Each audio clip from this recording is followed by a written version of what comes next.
Saúdo a todos na paz do Senhor Jesus. Irmãos, vamos dar continuidade na nossa meditação na Santa Palavra de Deus. E nós estamos meditando no livro de Atos, mais precisamente no capítulo de número 14. E o título do Evangelho é O Evangelho é pregado em Icônio, Listra e Derbe. Sucesso e perseguição. A volta a Antioquia. Que diz o seguinte, Atos 14. E aconteceu que em Icônio entraram juntos na sinagoga dos judeus e falaram de tal modo que creu uma grande multidão, não só de judeus, mas também de gregos. Mas os judeus incrédulos incitaram e irritaram contra os irmãos os ânimos dos gentios. Detiveram-se, pois, muito tempo, falando ousadamente acerca do Senhor, o qual dava testemunho à palavra da sua graça, permitindo que por suas mãos se fizessem sinais e prodígios. E dividiu-se a multidão da cidade, uns era pelos judeus e outros pelos apóstolos. E havendo um motim tanto dos judeus como dos gentios, com os seus principais, para os insultarem e apedrejarem. Sabendo eles, fugiram para Listra e Derbe, cidades da Licaônia, e para a província circunvizinha. E ali pregavam o evangelho, e estava sentado em Listra certo varão leso dos pés, coxo desde o seu nascimento, o qual nunca tinha andado. Este ouviu falar Paulo, que fixando nele os olhos e vendo que tinha fé para ser curado, disse em voz alta: levanta-te direito sobre os teus pés. E ele saltou e andou. Aleluia, Pai, louvado seja Deus. E as multidões, vendo o que Paulo fizera, levantaram a voz dizendo em língua licaônica: fizeram-se os deuses semelhantes aos homens e desceram até nós. E chamavam Júpiter a Barnabé e Mercúrio a Paulo, porque este era o que falava. E o sacerdote de Júpiter, cujo o templo estava em frente da cidade, trazendo para a entrada da porta touros e grinaldas, queria com a multidão sacrificar-lhes. Ouvindo, porém, isto, os apóstolos Barnabé e Paulo rasgaram as suas vestes e saltaram para o meio da multidão, clamando e dizendo: varões, por que fazeis essas coisas? Nós também somos homens, como vós, sujeitos às mesmas paixões, e vos anunciamos que vos convertais dessas vaidades ao Deus vivo, que fez o céu e a terra e o mar e tudo quanto neles há, o qual nos tempos passados deixou andar todos os povos em seus próprios caminhos. Contudo, não se deixou a si mesmo sem testemunho, beneficiando-vos lá do céu, dando-vos chuvas e tempos frutíferos, enchendo de mantimento e de alegria o vosso coração. Dizendo isto com dificuldade, impediram que as multidões lhe sacrificassem. Sobrevieram, porém, uns judeus de Antioquia e de Icônio, que, tendo convencido a multidão, apedrejaram a Paulo e o arrastaram para fora da cidade, cuidando que estava morto. Mas, rodeando os discípulos, levantou-se e entrou na cidade. E no dia seguinte saiu com Barnabé para Derbe, e tendo anunciado o evangelho naquela cidade, e feito muitos discípulos, voltaram para Listra e Icônio e Antioquia, confirmando o ânimo dos discípulos, exortando-os a permanecer na fé, pois que por muitas tribulações nos importa entrar no reino de Deus. Aleluia, Pai, louvado seja Deus. Aleluia, Jesus. Aleluia, Pai, louvado seja Deus. Glória a Jesus. Aleluia, Pai. E havendo-lhes por comum acordo, consentimento, eleito anciãos em cada igreja, orando com jejuns, e os encomendaram ao Senhor, em quem havia crido. Passando depois por Pisídia, dirigiram-se a Panfilha, e tendo anunciado a palavra em Perge, desceram a Atália. E dali navegaram para Antioquia, onde tinham sido recomendados a graça de Deus para a obra que já haviam cumprido. E quando chegaram e reuniram a igreja, relataram quão grandes coisas Deus fizera por eles, e como abrira aos gentios a porta da fé. E ficaram ali não pouco tempo com os discípulos. Amém, irmãos? Aleluia, Pai, louvado seja Deus.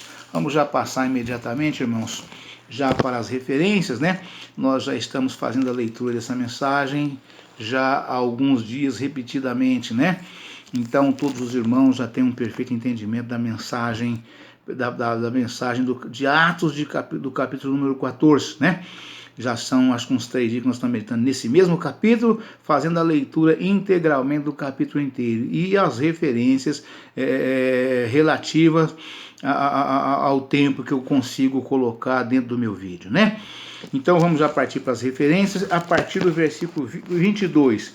Atos, capítulo 14, versículo 22, né? Que diz o seguinte no capítulo 14, versículo 22.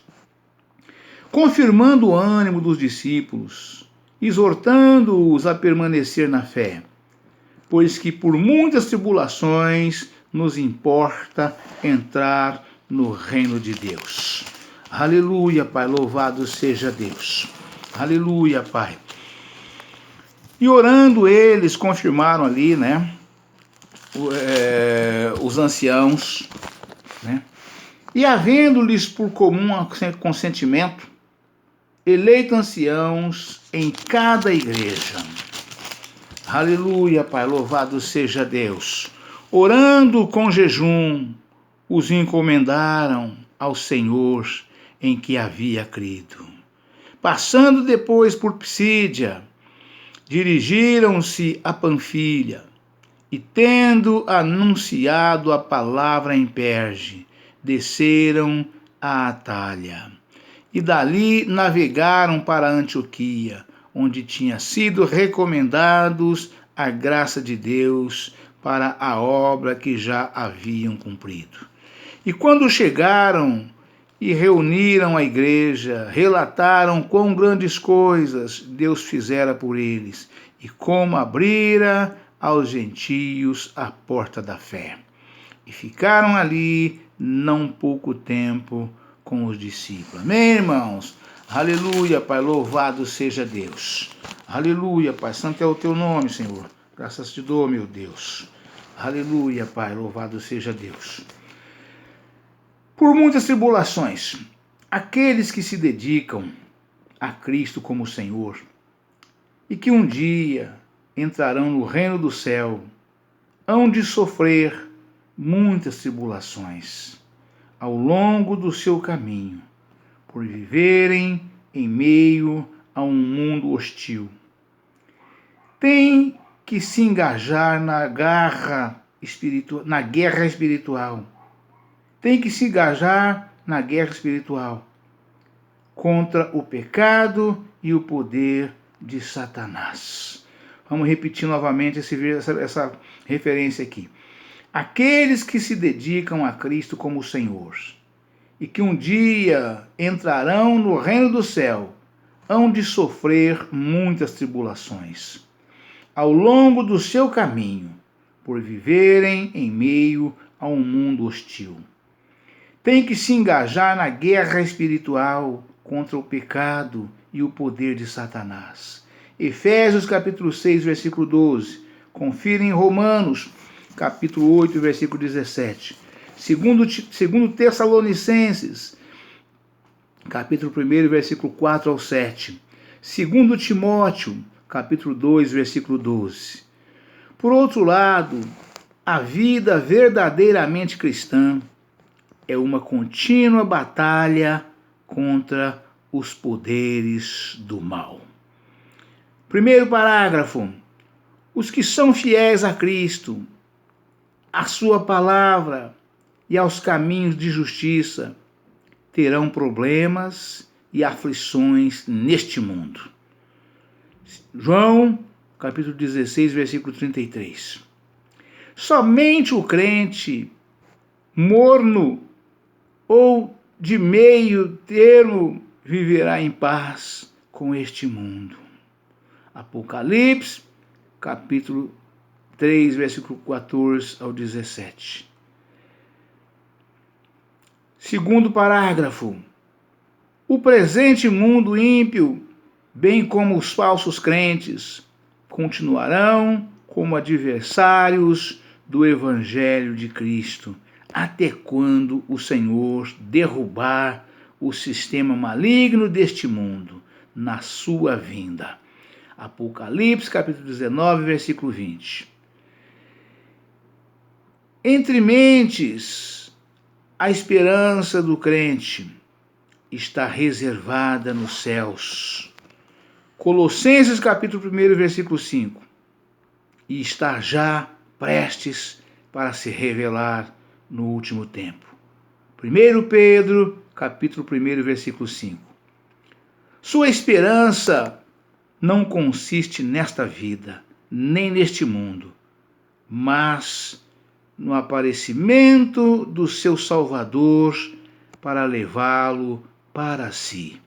João capítulo 14, versículo 1 ao 3. João capítulo 1. 1 João capítulo 3, versículo 2 e 3. Ver o estudo, a esperança do crente, segundo a Bíblia. Página 841. Atos capítulo 14, versículo 23. Havendo-lhes eleito anciãos. Aleluia, Pai, louvado seja Deus. Aleluia, Pai, santo é o teu nome. Mas antes eu quero voltar um pouquinho aqui nessa referência que nós acabamos de meditar aqui, porque tem aqui, nós vamos fazer um aprofundamento aqui nessas meditações que nós acabamos de ler aqui, né? Glória a Deus, aleluia, Jesus. Os que são fiéis a Cristo, à sua palavra e aos caminhos de justiça, terão problemas e aflições neste mundo. O próprio Senhor Jesus disse que neste mundo, irmãos, nós teríamos aflições, mas para que nós tivéssemos bom ânimo, porque Ele venceu o mundo. E Ele aqui com esta palavra nos dá a entender que nós também venceremos. O Senhor Jesus não disse isso, eu venci o mundo e vós também vencereis. A maioria dos pregadores que eu conheço que lê essa mensagem, né, eles falam dessa forma, que Jesus falou que eu venci o mundo e vós também vencereis. Jesus não disse isto. Ele não disse isso. Jesus disse apenas isso aqui, ó. Os que são fiéis a Cristo, à sua palavra e aos caminhos de justiça, terão problemas e aflições neste mundo. João capítulo 16, versículo 33. Somente o crente morno ou de meio termo viverá em paz com este mundo. E por que o crente morno de meio termo vive em paz com este mundo? Porque ele vive em conformidade com as injustiças praticadas. A Bíblia aqui está chamando de crente morno, né? Crente morno, né? Ele é crente, carrega uma Bíblia embaixo do braço, vai para a igreja, é chamado de pastor, né?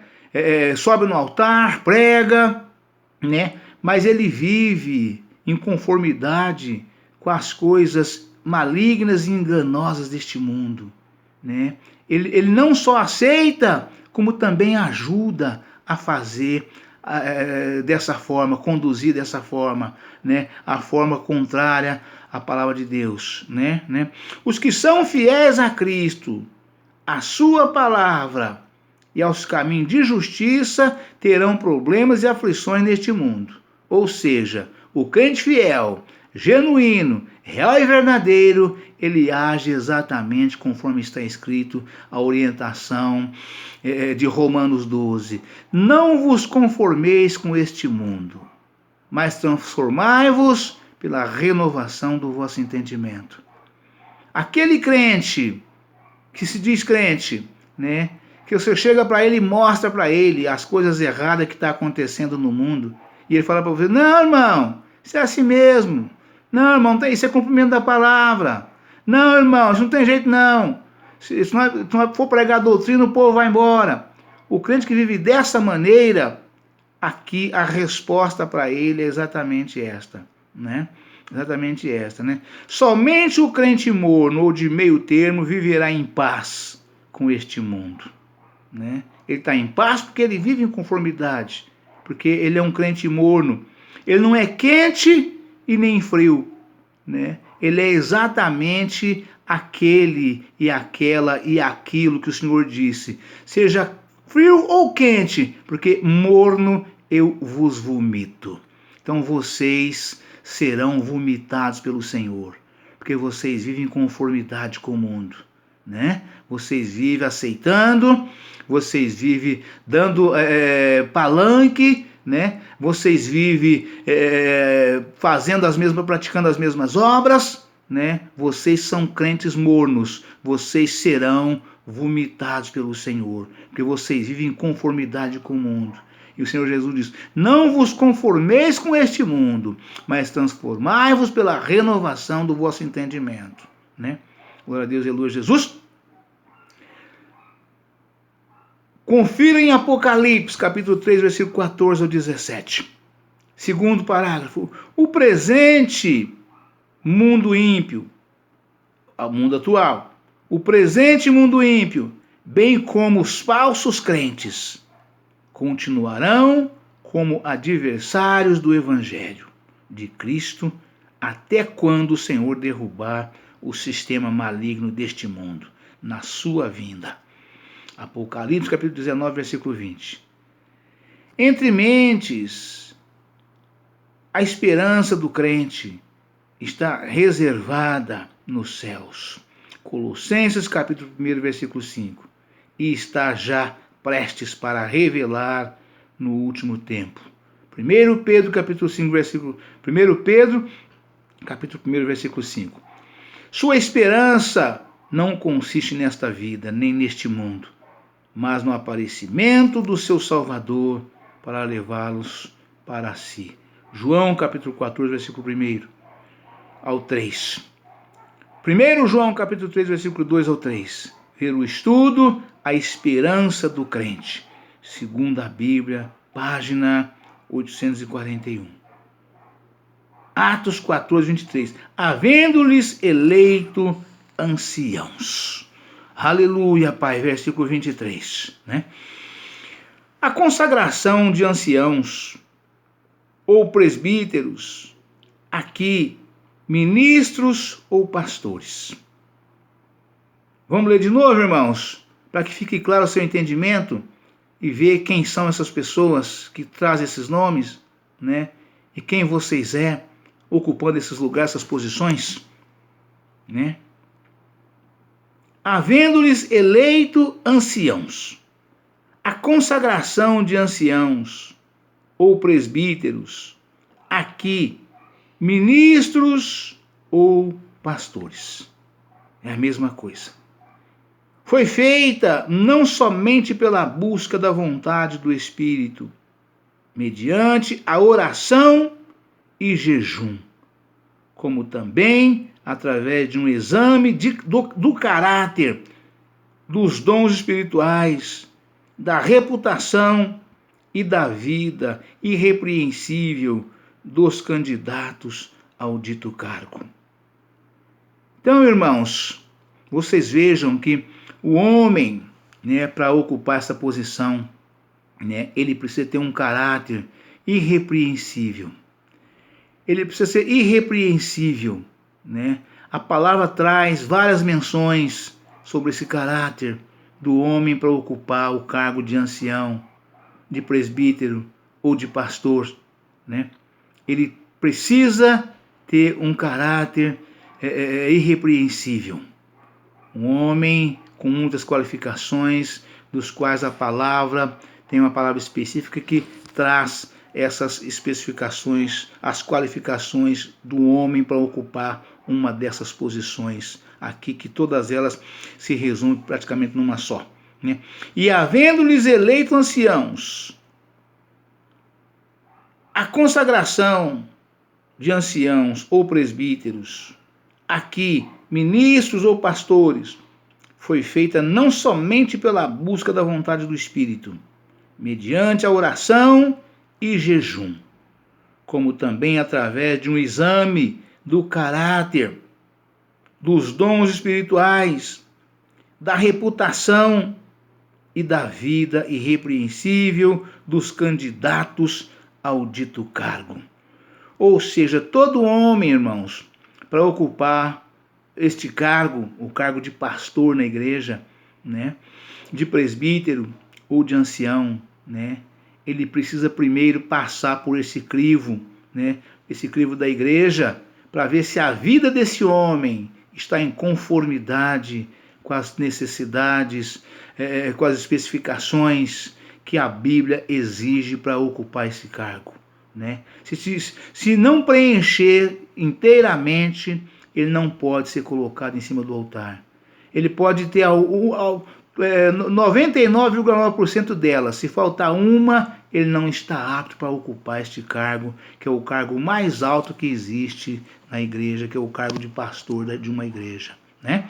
Seja de uma congregação, não importa, né? Ou de um ministério, é tudo a mesma coisa, né? Pastor é pastor, né? Então daí tem que passar pelo crivo da igreja, ali de acordo com a palavra de Deus. Não é porque a igreja gosta da pessoa, não. Tem que ver se reúne, né? Na realidade, muitos até não gostam, né? Ou gosta mais ou menos, porque geralmente é um varão sisudo, é um varão que cobra, é um varão que está de olho, é um varão que exorta, é um varão que repreende, né? Então o povo até nem não gosta muito desse tipo de pastor, desse tipo de homem, né? Para ser levantado. Depois que ele já está empossado, é diferente. Mas para ser levantado é um tal de esse aí não serve. É um tal de torcer o nariz, torcer o beiço, olhar um para o outro, uma para outra, né? Então, de modo que, mas é necessário. A palavra de Deus recomenda dessa forma as qualificações morais de um pastor, além dos dons espirituais para poder conduzir, né? Porque é necessário, não tem como ser diferente, né? O versículo 23 está falando exatamente isso, né? E havendo-lhes por comum consentimento eleito anciãos em cada igreja, né? A consagração de anciãos ou presbíteros, aqui, ministros ou pastores, foi feita não somente pela busca da vontade do Espírito, mediante a oração e jejum, como também através de um exame do caráter, dos dons espirituais, da reputação e da vida irrepreensível dos candidatos ao dito cargo. 1 Timóteo, capítulo 3, versículo 1 ao 10. Vai lá, irmãos. Você que dirige uma igreja, né? E não sabe o que você precisa ser para continuar no seu cargo, vai lá e verifica se a tua vida está rigorosamente dentro dessa palavra, viu? Vai lá em 1 Timóteo, capítulo 3, versículos 1 ao 10. Vê se a sua vida está enquadrada dentro, viu, tá? Se não tiver, então procura se enquadrar, né? Se você tiver força para isso, viu? Procura se enquadrar, luta para que você possa se enquadrar e ser revestido. Porque se você for passar numa reciclagem, você precisa preencher todos esses quesitos aqui que está exigindo a palavra em 1 Timóteo capítulo 3, versículo 1 ao 10. E você que pretende ser, primeiro vai aprender. Aprenda, leia, entenda, para ver se você pode requerer, né? Ao momento que você manifestar o seu desejo, né? Você já sabe se você tem alguma coisa que te impede, segundo a palavra de Deus. Não de acordo com a palavra de homens, ou dos homens, né? Ou dos amiguinhos, ou da sua turma, né? Já chegaram a falar para mim, comentando sobre esse tipo de coisa, falando de panelinha, né? Ah, panelinha do pastor fulano. Ah, panelinha do pastor Bertano. Ah, panelinha do pastor Ciclano, né? Então, fora da sua panelinha, né? Vai na Bíblia. A Bíblia é quem manda. Vai na Bíblia. A Bíblia Sagrada é quem manda, né? Então você vai lá e veja as qualificações morais de um pastor, né? 1 Timóteo, capítulo 3, versículos 1 ao 10. Se fossem achados, glória a Deus, aleluia, Jesus,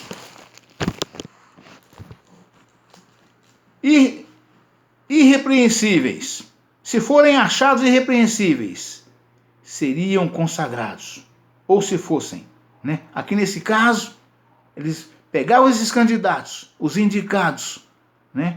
Aqueles que a igreja achava que podia ser, aqueles que pretendiam ser, aqueles que reunia aparentemente todas as qualificações.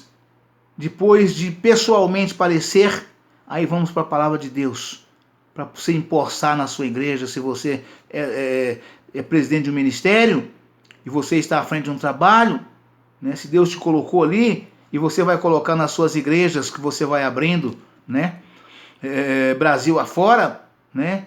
Então, antes de você empossar um pastor em definitivo, né? Você primeiro tem que ver a vida, escafunchar a vida dele. Não somente dentro da igreja, mas também fora da igreja, né? Ele tem que ter um caráter irrepreensível, diz a palavra de Deus, né? Irrepreensíveis seriam consagrados. Primeiramente, vamos ver as qualificações morais desse pastor. Vamos ver os dons espirituais, né? Para ver se realmente Deus é com ele, né? Se ele está preparado para poder sofrer pelas almas, né?